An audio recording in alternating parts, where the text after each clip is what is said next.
Hello friends, so welcome to exam भी पर आपका स्वागत है। तो हमारी जैसा कि आपको पता है, जो ये एमआरएस में सिलेबस है जो ये कर दिया गया है, ठीक है, जिसमें अलग अलग क्वेश्चन आएंगे। जैसे कि अगर हम मास्टर वर्जन की बात करें तो हमें 10 क्वेश्चन देखने को मिलेगा, कॉन्टेंट में 20 एंड जो हमारा जूनियर सेकेंड ईयर 30 है, यानी 30 क्वेश्चन देखने को मिलेंगे। ठीक है, तो उसके हिसाब से हम यहाँ पर अपना एमसीक्यू डिस्कस करेंगे,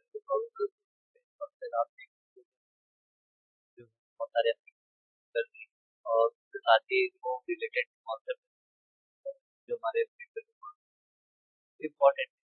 तो आज के जो यहाँ पर स्टार्ट होते हैं 41 नंबर से आज हम लोग स्टार्ट करेंगे। तो यहाँ पर थोड़े से जो क्वेश्चन है उनको भी मैंने अपडेट किया हुआ है, कर सकते हैं। तो इनको आप ट्राई कीजिए, पॉज करके आप वीडियो वन बाय वन इनको कीजिएगा। तो मैं डिस्कस करता हूँ। जैसा कि पहला स्टेटमेंट आप यहाँ पर देख पा रहे हो, एक रिपोर्ट होती है all India status of survey on higher education, ठीक है, जिसको हम केस रिपोर्ट भी कहते हैं। तो ये कौन प्रिपेयर करता है, कौन जारी करता है? तो एक तो सिंपल क्वेश्चन आ सकता है जो कि हम लोगों ने इससे पहले बताई भी थी कि रिपोर्ट पे एक सीधे पूछा जा सकता है कि कौन सा डिपार्टमेंट या फिर कौन सा ऑर्गेनाइजेशन इस रिपोर्ट को जारी करता है। एक तो ये वाला था जो हमें तैयार करना है, लेकिन इसके अलावा कुछ डिटेल में भी आ सकते हैं कि इसमें बोला गया है स्पेशल रिपोर्ट ऑन एजुकेशन, ठीक है। तो एजुकेशन से रिलेटेड रिपोर्ट है तो उसको थोड़ा ध्यान से पढ़ना होगा। तो पहला स्टेटमेंट जैसा कि कहता है कि 2021 में रिपोर्ट आई थी, जिसको प्रिपेयर किया गया था department of school education and literacy, ministry of education. तो आपको ये स्टेटमेंट सही लग सकता है, ऑल्सो ये जो है गलत है स्टेटमेंट। क्यों गलत है अभी हम आगे बात करेंगे। दूसरा स्टेटमेंट देखते हैं।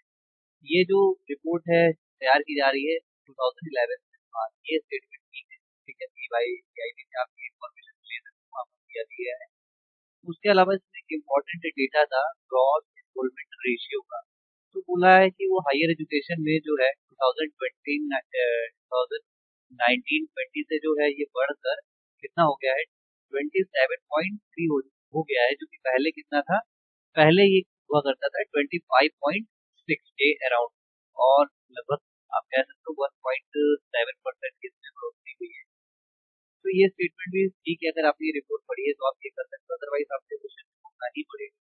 ठीक है, आप कुछ लोग यहाँ पर प्रॉब्लम कराएंगे कि हाँ एजुकेशन से रिलेटेड रिपोर्ट है, एजुकेशन करेंगे और उसको करेक्ट करने की कोशिश करेंगे। तो देखो इनकरेक्ट कैसे है। पहली बात तो जो मिनिस्ट्री ऑफ एजुकेशन है, ठीक है, आपको मिनिस्ट्री को पढ़ना है, ठीक है। जो क्लासेस चल रही है उसका हम लोगों ने बताया, डिस्कस भी किया हुआ है। आपको मैंने बताया भी था कि ministry of education, ministry of tribal affairs, दो तीन मिनिस्ट्री मैंने आपको करवाई। तो उसमें से एक मिनिस्ट्री ऑफ एजुकेशन, जिसमें ना दो डिपार्टमेंट है। एक डिपार्टमेंट है डिपार्टमेंट ऑफ हायर एजुकेशन। आप वर्ड से ही आप समझ सकते हो, अगर डिपार्टमेंट ऑफ हायर एजुकेशन है तो जो एजुकेशन वाले मसले हैं वो कौन देखेगा, डिपार्टमेंट ऑफ हायर एजुकेशन। कुछ भी बॉडी है, ठीक है। आप दूसरा वो कह सकते हो, डिपार्टमेंट कह सकते हो। तो वो क्या है, वो है हमारा डिपार्टमेंट ऑफ, यहाँ पर मुझे लगता है school, department of school education and literacy. ये जो है, अब ये जाहिर सी बात है, यहाँ पे स्कूल वर्ड लिखा है तो ये 12th तक के बच्चों को देखना है। तो अगर 12th तक के ग्रेड की बात करें तो बाहर जो भी फीस वगैरह रन हो रही है या चीजें हैं, जो भी रिपोर्ट 12th तक के स्टैंडर्ड पर तैयार होती है, उसमें department of school education and literacy का लेना देना होगा। But when it comes to higher education की बात होती है और डिपार्टमेंट ऑफ हायर एजुकेशन पूरा अपना रोल प्ले करेगा। और ये रिपोर्ट क्या है, all India survey on higher education. तो अब आप समझ लोगे कि यहाँ पर जो ये डिपार्टमेंट लिखा हुआ है, department of school education and literacy, इस वजह से ये स्टेटमेंट ये गलत हो गया है।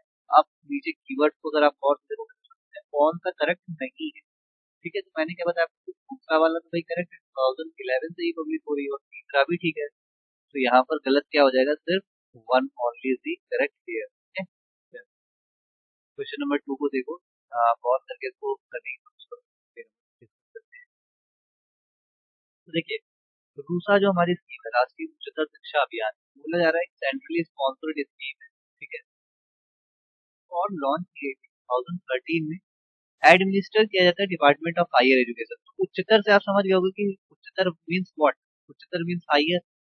तो ये बात जो है आप समझ गए होंगे कि डिपार्टमेंट ऑफ हायर एजुकेशन ही करेगा। तो यहाँ पर आपको अगर इतना पता होगा तो आपको तो करेक्ट है। फिर दूसरे पे आते हैं कि एम क्या करता है, स्ट्रेटेजिक फंडिंग प्रोवाइड करता है, ठीक है, हायर एजुकेशनल इंस्टीट्यूशन को। अगर स्कीम के बारे में किसी भी नॉलेज है तो आपको कि हाँ भाई ये ठीक है। और अगर इस स्टेटमेंट पे डाउट है तो आप तीसरे स्टेटमेंट पे बारे में। तीसरा स्टेटमेंट देखो क्या कह रहा है, तीसरा स्टेटमेंट कह रहा है कि यहाँ पर फंडिंग का रेशियो बताया गया है। अब या तो सेकंड और थर्ड दोनों स्टेटमेंट गलत होंगी एक साथ। क्यों? क्योंकि अगर सेकंड स्टेटमेंट को आप गलत मान लो तो थर्ड तो ऑटोमेटिक गलत हो जाएगी, क्योंकि भाई फंडिंग की तो बात होनी नहीं चाहिए कि इस रेशियो में फंडिंग की जाएगी।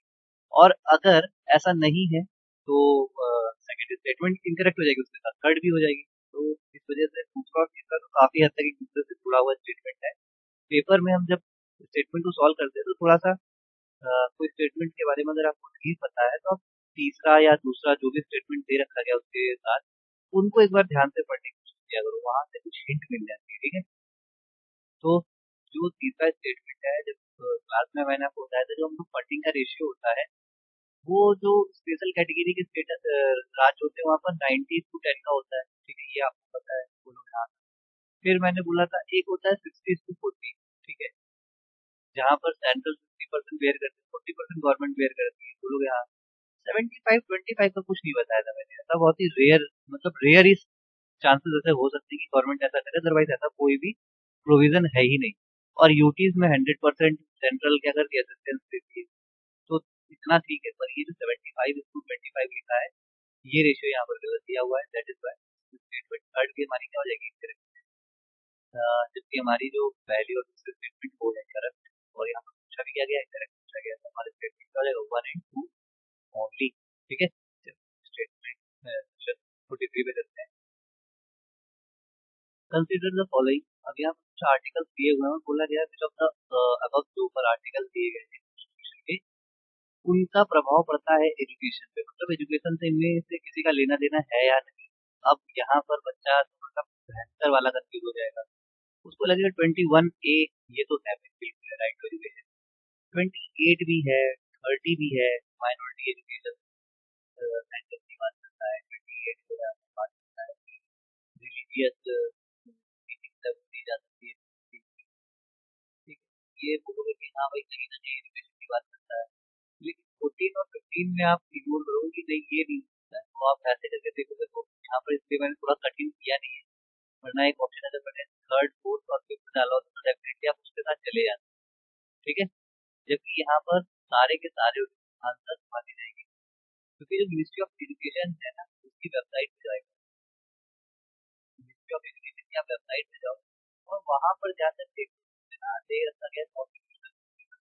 तो उन्होंने खुद ये बात की है कि ये जो आर्टिकल्स है इनका एजुकेशन पर क्या पड़ता है, इफेक्ट पड़ता है, प्रभाव पड़ता है, इस वजह से ये सारे के सारे आर्टिकल क्या माने जाएंगे उसमें इनहेरिट माने जाएंगे, ऑल ऑफ द अबव, ठीक है। क्वेश्चन नंबर 44 को बोला गया है कौन सा जो प्रोविजन है या आर्टिकल है उसका आपको मदर टंग के लिए एजुकेशनल इंस्टीट्यूशन में यूज किया जाएगा, ऐसे करके पूछा गया है।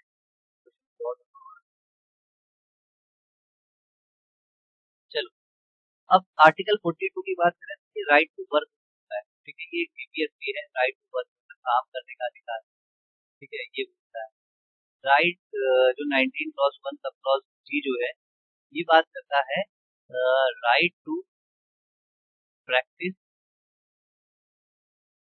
एनी प्रोफेशन, मतलब कोई भी आप कार्य करना चाहते हो आप कर सकते हो, फ्री टू वर्क, मतलब कोई भी आप प्रोफेशन चुनना चाहो आप चुन सकते हो। आर्टिकल 45 जो बात करता है ये फ्री एंड कंपल्सरी एजुकेशन की बात करता है, फ्री एंड कंपल्सरी एजुकेशन की बात करता है। तो के साथ मदर टंग वाली बात आ रही है, वो बात करता है आर्टिकल 350 और सॉरी आर्टिकल 350 ए। आर्टिकल 350 ए बात करता है कि जो लोकल मतलब जो स्कूल होते हैं उसके स्तर पर उनमें जो शिक्षा प्रदान की जाएगी कैसे की जाएगी, वो दी जाएगी मदर टंग के लिए, उसकी मातृभाषा वहाँ की जो मातृभाषा उसमें एजुकेशन प्रोवाइड की है, ठीक है। क्वेश्चन नंबर 45 को आप गौर से देखिए, इसमें कुछ इंस्टीट्यूशन दिए गए हैं और पूछा कि इसको कौन रेगुलेट करता है, ठीक है। और ये है, आपको सही करना चाहिए CBSE, KVS, CSE, Jawahar, Navodaya Vidyalaya, केंद्रीय विद्यालय और सीबीएसई। तो इनको जो आप कह सकते हो रेगुलेट करता है department of school education and literacy करता है। यहाँ पर हायर एजुकेशन से कोई लेना देना नहीं, सोशल जस्टिस से भी नहीं। एनसीईआरटी खुद के जो केवीएस, सीबीएसई और एमटीएन उसी की तरह एनसीईआरटी भी है, जिसे खुद department of school education and literacy के अंतर्गत रखा गया है, ठीक है। तो यहाँ पर मेरा आंसर ऑप्शन 1 हो जाएगा। एक इंडेक्स है परफॉर्मेंस ग्रेडिंग इंडेक्स, पूछा गया है कि पहली बात तो इसे जारी कौन करता है, आपको ये पता होना चाहिए, ठीक है। इसको कमेंट बॉक्स में आंसर करना। दूसरी बात, इसमें से कौन इसका क्या है इंडिकेटर नहीं, ठीक है। तो इंडिकेटर 4 दे रखे, 4 में कोई एक नहीं हुआ, जैसे access, infrastructure and facility, equity and income. तो इसका वैसे तो आंसर इनकम हुआ, क्योंकि एजुकेशन का इनकम से इनकम किसी भी स्कूल में, स्कूल की स्थापना इस वजह से नहीं की जाएगी, या किसी भी स्कूल का प्रदर्शन इनकम के आधार पर आंकना ठीक नहीं कि वो स्कूल कितना अर्न कर रहा है। क्या आपको लगता है किसी स्कूल की परफॉर्मेंस बेस पे चेक की जानी चाहिए कि वो कितनी इनकम प्रोड्यूस कर रहा है? नहीं ना। तो ये तो नहीं हुआ स्टेटमेंट, ठीक है। थोड़ा सा इसको देख, टोटल 72 इसके इंडिकेटर्स हैं, जिन्हें दो कैटेगरी में रखा गया है। एक तो है आउटकम्स, दूसरा है गवर्नेंस मैनेजमेंट। और फिर फर्दर इन्हें 7 सब कैटेगरी में डिवाइड किया गया, फिर उनके अंदर अलग अलग जो है टोटल इंडिकेटर्स, सॉरी 73 इंडिकेटर्स है, 73 इंडिकेटर्स यहाँ पर बताया जा रहा है, ठीक है। ये इस तरह के 73 टोटल इंडिकेटर्स हैं। आउटकम्स गवर्नेंस बेसिकली इसको कैटेगराइज किया गया है, और फिर इसके अंदर के जो छोटे छोटे बनाए गए तो 60 हो गए। Learning outcomes and quality, access, ठीक है, पहुंच यानी कि इंफ्रास्ट्रक्चर कैसी फैसिलिटीज प्रोवाइड कर रहा है, कितना इक्विटी है, मतलब कितना ये, मतलब कितना इजी है लोगों को यहाँ पर अपना एडमिशन लेना है वगैरह वगैरह। गवर्नेंस प्रोसेस क्या है, टीचर एजुकेशन एंड ट्रेनिंग कैसी है, ठीक है। ये सारे इंडिकेटर होगा, ब्रॉड इंडिकेटर। क्वेश्चन नंबर 47 की तरफ चलते हैं। एक आरिया करके रैंकिंग आती है, ठीक है। तो उसमें बोला गया है कि किसने पहला स्थान जो है ओवरऑल अचीव किया था, ओवरऑल रैंकिंग। तो आपको पता होगा, आप यहाँ पर गैस भी कर लोगे कि आईआईटी मद्रास ही होगा जिसने ओवरऑल रैंकिंग फर्स्ट पोजीशन हो गया अचीव। तो बिल्कुल ठीक है आपका आंसर, आईआईटी मद्रास था, ठीक है। आईआईटी बॉम्बे सेकंड था, ठीक है। आईआईटी मद्रास जो है ओवरऑल और टेक्निकल, आप कहोगे टेक्निकल और ओवरऑल दोनों में मद्रास फर्स्ट था, जबकि टेक्निकल में बॉम्बे सेकंड रहा, ठीक है। मिनिस्ट्री ऑफ एजुकेशन की जो है स्थापना कब की गई, ठीक है। तो चलो बात करें, 26 सितंबर 1985 में इसकी स्थापना की गई थी। 17 जो है अमेंडमेंट लाया गया था। अब ये अमेंडमेंट क्या कॉन्स्टिट्यूशन में किया गया था? नहीं, तो 17 अमेंडमेंट किया गया था किसमें? एक गवर्नमेंट ऑफ इंडिया, ठीक है, रूल, कैसे ब्रैकेट एलोकेशन ऑफ, मतलब सरकार के अंतर्गत जो विभाग बनेंगे या कौन से विभाग में क्या होगा, डिपार्टमेंट में क्या होगा, तो उसके लिए जो एलोकेशन किया जाएगा, उसके लिए गवर्नमेंट ऑफ इंडिया रूल्स है 1961 का, ठीक है। इसमें अमेंडमेंट किया गया था, 17 अमेंडमेंट था, जिसके 26 सितंबर 1985 को मिनिस्ट्री ऑफ एजुकेशन की स्थापना की गई, ठीक है। Question number 49। अब यहाँ पर कुछ वर्ड है, जैसे कि एक तो लिखा हुआ है ना, सेलिब्रेट जनजातीय गौरव दिवस। तो पहले से ये पता होना चाहिए कि जनजातीय गौरव दिवस को सेलिब्रेट किया गया, ठीक है। जनजातीय गौरव दिवस आपको बताया जाता है, ठीक है। किसके उपलक्ष्य पे मनाया जाता है? तो बिरसा मुंडा करके जनजातीय ट्राइबल लीडर थे, बिरसा मुंडा, ठीक है, जिन्होंने मुंडा, आप कह सकते हो रिबेलियन, मुंडा विद्रोह कब किया था? तो 1890 में किया था, 1990 1893 के आसपास बिरसा मुंडा जी ने, ठीक है, झारखंड के आसपास को था सेंटर। तो वहाँ पर फिर इनको पकड़ लिया गया था, उन्मूलन भी कहते हैं हिंदी में। और बिरसा मुंडा जी इसके लीडर थे, रिबेलियन हुआ था। तो उनके उपलक्ष्य में 15 नवंबर को जनजाति गौरव दिवस मनाया जाता है।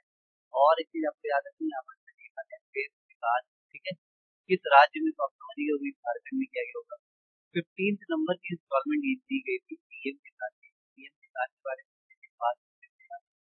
जो पीएम किसान है, आपको पता है 2019 स्टार्ट किया गया था, ठीक है। साल में 6,000 रुपए दिए जाते हैं, कितनी 3 इंस्टॉलमेंट, ठीक है, हर 4 महीने में एक इंस्टॉलमेंट दिया जाता है।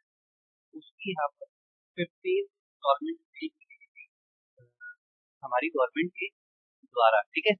और बस आपको इतना सा याद रखना है, कौन सी मिनिस्ट्री पीएम किसान को रन करेगी, तो आप अंदाजा लगा ही सकते हो कौन सी फार्मर मिनिस्ट्री ऑफ फार्मर क्या करेगी, इम्प्लीमेंट करेगी, ठीक है। चलो क्वेश्चन नंबर 50 पे चलते हैं। यूजीसी की बात की जा रही है यहाँ पर। जो यूजीसी है उसकी स्थापना कब हुई थी, तो देखो एक 1948 की बात है। 1948 में एक जो यूनिवर्सिटी एजुकेशन कमीशन बनाया गया था,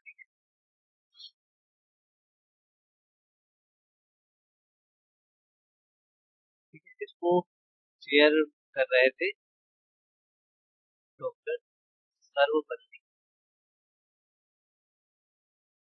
राधाकृष्णन। तो राधाकृष्णन कमेटी आप इसको कह सकते हो, कह सकते हो, यूजीसी को रिकमेंड किया था कि इसका एस्टेब्लिशमेंट किया जाना चाहिए। और फिर यूजीसी एक्ट लाया गया, कब लाया गया था, 1956 में, और उसके आधार पर यूजीसी की स्थापना की गई थी। कई जगह पे 1953 भी लिखा होगा, ठीक है, पर अगर आप यूजीसी एक्ट को देखोगे तो 1956 और गवर्नमेंट पीआईबी वगैरह में भी 1956 ही लिखती है, ठीक है। चलो 51 क्वेश्चन नंबर को आप देखो, ठीक है। क्वेश्चन दिया गया, who was the first union minister of education in independent India, जो स्वतंत्र भारत था उसके पहले केंद्रीय मंत्री कौन थे, क्या बी आर अम्बेडकर साहब थे, सरोजिनी नायडू जी थी, ठीक है, क्या राजकुमारी अमृता कौर थी, मौलाना अबुल कलाम आजाद। तो आपको पता है मौलाना अबुल कलाम आजाद जी तो हमारे पहले शिक्षा मंत्री कहे जाते हैं। और एक चीज और याद रखिए, इन्होंने कुछ बुक्स लिखी थी, ठीक है, अल हिलाल, तो आपको याद रखिए, ठीक है, पूछा जाता है कई बार कि अल हिलाल किसने लिखी, तो मौलाना अबुल कलाम आजाद जी ने अल हिलाल नामक एक बुक लिखी थी, ठीक है। क्वेश्चन नंबर 52 को देखो, नेशनल मीन सब मेरिट स्कॉलरशिप स्कीम एक है, उसमें इस पर आपको आंसर करना है, करेक्ट पूछ, तो क्या उसमें साल में हर साल 12,000 रुपए मिलते हैं, क्या स्टेटमेंट ठीक है या incorrect है? दूसरी स्टेटमेंट कह रही है कि एलिजिबिलिटी क्राइटेरिया ये है कि जो माता पिता उसकी इनकम 6.5 लाख से कम होनी चाहिए। तीसरी है कि बच्चों को कम से कम 60% मार्क्स होने चाहिए, ठीक है, तब जाकर वो टेस्ट दे सकते हैं। तो पहला स्टेटमेंट जो है वो 12,000 मिलते हैं, ये बिल्कुल ठीक है। दूसरा स्टेटमेंट गलत है, 6.5 लाख नहीं है, 3.5 लाख रुपए से अगर ज्यादा इनकम है तो आप फॉर्म फिल नहीं कर पाओगे। और तीसरी भी स्टेटमेंट यहाँ इनकरेक्ट है, 60% नहीं बोला गया, 55% का कट ऑफ रखा गया है कि आपके एटलीस्ट 55% नंबर होने चाहिए क्लास 7 में, देन आप ये एग्जाम क्लियर कर सकते हो। और एस सी एस टी को 5% का रिलैक्सेशन, ठीक है। तो दूसरा और तीसरा statement are incorrect here, so first, ठीक है, पहला वाला पर ठीक होगा। 53 पे चलते हैं। कुछ इंटरनेशनल सॉरी कुछ नेशनल डे दे रखे गए, मुझे सामने डेट दे रखी है, चलिए में तो कौन सा करेक्टली मैच है। तो नेशनल साइंस डे आप जानते हो 28 फैब को होता है, बिल्कुल ठीक है। नेशनल टेक्नोलॉजी डे, भाई इस दिन हमारा परमाणु उपक्रम पर देखा जाता है, तो इसलिए सही मैच नहीं है। स्पेस डे फिर अभी हम लोगों ने स्टार्ट किया स्पेस डे, जब हमारा चंद्रयान पहुंचा 23 को पहुंचा है, भी गलत मैच। केवल अगर करेक्टली मैच की बात करेंगे तो ये यहाँ पर करेक्टली मैच है, जबकि टेक्नोलॉजी डे होता है हमारा 11 मई पोखरण, और नेशनल स्पेस डे हमारा चंद्रयान जो है हमारा मिशन था, उसके आधार पर 23 अगस्त, ठीक है। देखते हैं। अब यहाँ पर शांति स्वरूप भटनागर जो पुरस्कार दिए प्राइज दिए 2022 के लिए, क्या अभी नॉमिनेशन उसको दब आ गया, रिजल्ट डिक्लेयर हो गए, तो किसको किसको मिले हैं, तो जो भौतिक, ठीक है, फिजिकल साइंस की अगर आप बात करें, ठीक है, तो फिजिकल साइंस के लिए यहाँ पर से मिला है भाई, जो हमारे अनिंद्या दास और वासुदेव गुप्ता जी है, फिजिकल साइंस के लिए यहाँ पर मिला है, physics पर देख सकते हैं, ठीक है। तो ये आप देख सकते हो फिजिकल साइंस की रहा है। तो जो अनिंद्या दास जी और वासुदेव दास गुप्ता है, इनको मिला है फिजिकल साइंस के लिए। मेडिकल साइंस के लिए अगर आप बात करोगे तो डॉक्टर दिव्या मान जो गांगुली है, उनको मिला है मेडिकल साइंस। मैथमेटिकल साइंसेस के लिए बात करेंगे तो अपूर्व खरे और नीरज कायल को मिला है। इंजीनियरिंग सर्विसेज के साइंसेस की अगर आप बात करोगे तो डॉक्टर कीर्ति रंजन साहू और रजनीश कुमार जी को मिला है। Earth atmosphere ocean and planetary sciences के लिए डॉक्टर विमल मिश्रा जी को मिला है। केमिकल साइंस की अगर आप बात करेंगे तो भाई अकाटो टी बीजू और देव भ्राता मैथी जी को मिला है। बायोलॉजिकल साइंसेज में डॉक्टर अश्विनी कुमार और डॉक्टर मतिका सुब्बा रेड्डी जी को मिला है। ये आपको याद है तो चलो। इंदिरा गांधी राष्ट्रीय जनजातीय विश्वविद्यालय किस राज्य के मध्य प्रदेश में स्थित है? क्वेश्चन इंपॉर्टेंट है, पूछा जा सकता है। तो ये मध्य प्रदेश में आपको पता है जो जनसंख्या पॉपुलेशन सबसे ज्यादा कहाँ पर है, मध्य प्रदेश में, तो वहाँ पर ये विश्वविद्यालय स्थित है। क्वेश्चन नंबर 20 पे आ जाते हैं। नेशनल एजुकेशन पॉलिसी 2020 को लेकर थोड़ा सा है यहाँ पर CGPP वाइस एजुकेशन है। तो पहला स्टेटमेंट कहता है कि जो न्यू एजुकेशन पॉलिसी थी 2020, वो कहती है कि 6% हमारी GDP का खर्च किया जाना चाहिए स्टेट गवर्नमेंट और सेंट्रल गवर्नमेंट के थ्रू। ठीक है, तो ये स्टेटमेंट ठीक है, बिल्कुल ठीक है भाई, 6% खर्च करने के लिए बोला गया है। अभी कितना है? अभी हमारा 4% अप्रोक्स, 4% अभी खर्च कर रहा है, अभी और बढ़ाना है, ठीक है। दूसरा बोला गया है कि जो मिनिस्ट्री ने अभी इंक्रीज किया है 2021 तक, ठीक है, 2021 से 2023 और 24 तक कितना बढ़ा है? 13.68% की वृद्धि की थी, सही बात है। अगर 2020 और 21 की बात करोगे तो हम 98,000 करोड़ खर्च कर रहे थे, लेकिन इस वर्ष हमने बढ़ाकर ये जो रकम है 1,12,000 करोड़ समथिंग कर दी, ठीक है, इतने करोड़ रुपए हमने लगभग कर दिए। तो जो ये बढ़ोतरी है वो 13.68% समथिंग, ठीक है। बोला गया है कि 2018-19 से लेकर 2018-19 से लेकर जो 2020 और 21 की बात करोगे आप, 3 साल की जो बात आप करोगे, तो यहाँ पर बोला गया है कि जो एक्सपेंस है वो क्या हो गया, डिक्लाइन किया है, डिक्रीज हुआ है। मतलब पहले सरकार अगर 1,000 रुपए खर्च करी थी, ठीक है, तो उसके अगले वर्ष 980 और फिर 970 ऐसे रुपए खर्च करी, जबकि ये ट्रेंड बिल्कुल इसके उल्टा है, पहले से बढ़ा है, ठीक है, तो कमी नहीं हुई है, ये इंक्रीज, ठीक है। तो third statement is incorrect here, तीसरा यहाँ पर बिल्कुल गलत हो गया है और सही पूछा गया है। तो सही पहला और दूसरा केवल यहाँ पर सही, फर्स्ट है, ठीक है। 4%, 4.4% अभी खर्च करते हैं, ठीक है जी। चलो इस साल कितना हम लोगों ने रखा है बजट? 1,12,000 प्लस करोड़, ठीक है, 1,12,000 हमें इस बार 1,12,000 रुपये आपको दूंगी पर, ठीक है। 57 पे आते हैं। IIT दिल्ली ने अपना पहला जो इंस्टीट्यूट है IIT कैंपस, वो जंजीबार में खोलने की बात है। IIT मद्रास ने कहा है कि वो अबू धाबी में खोले, चाहे स्टेटमेंट दोनों ठीक है, मतलब ठीक है, तो दोनों स्टेटमेंट इनकरेक्ट है, ये वाइस वर्सा गए, इंटरचेंज हो गए, आपस में बदल गए। जो IIT मद्रास है वो जंजीबार में खोल रहा है, जबकि IIT दिल्ली जो है वो अबू धाबी में खोल रहा है, इसलिए दोनों यहाँ पर क्या हो जाएंगे, इनकरेक्ट स्टेटमेंट हो जाएंगे, ठीक है। चलो 58, लेकिन जो यूनिवर्सिटी है वो कहाँ पर खोली जा रही है? New Delhi, Mumbai, gift city में। तो ये गिफ्ट सिटी में खोली जा रही है, ऑस्ट्रेलिया की है, ठीक है। यूनिवर्सिटी कहाँ खोली जा रही है? गिफ्ट सिटी गुजरात में खोली जा रही है, ठीक है, याद है। PM श्री स्कूल जो है योजना, से क्या बोला गया है, कितने स्कूलों को विकसित करने के बाद अपग्रेड करेंगे स्कूल को, और ये क्वेश्चन पूछा भी जा चुका है इस तरह का, ठीक है। तो PM श्री स्कूल के बारे में क्या करना है? चौरा जो 14,500 स्कूल इनको अपग्रेड किया जाएगा, ठीक है, तो ये आप ध्यान रखना, ठीक है जी। एक निपुण भारत इनिशिएटिव है, ये किसका है? ठीक है, तो ये कमेंट बॉक्स में आपके लिए छोड़ रहा हूँ, तो आराम से देख के इसका आंसर करना है।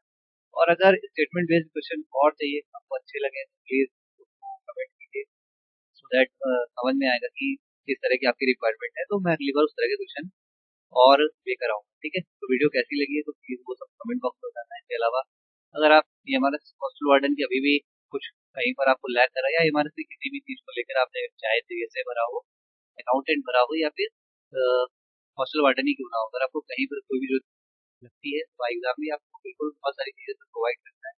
10,000 प्लस एमसीक्यूज आपको दिए जाएंगे, 175 प्लस नोट्स है, 125 वीडियोस है, मॉक टेस्ट है, चैप्टर टेस्ट है, and बहुत सारी चीजें नीचे दिए गए नंबर पर आप कॉल करके बात कर सकते हैं 9355 पर, ठीक है।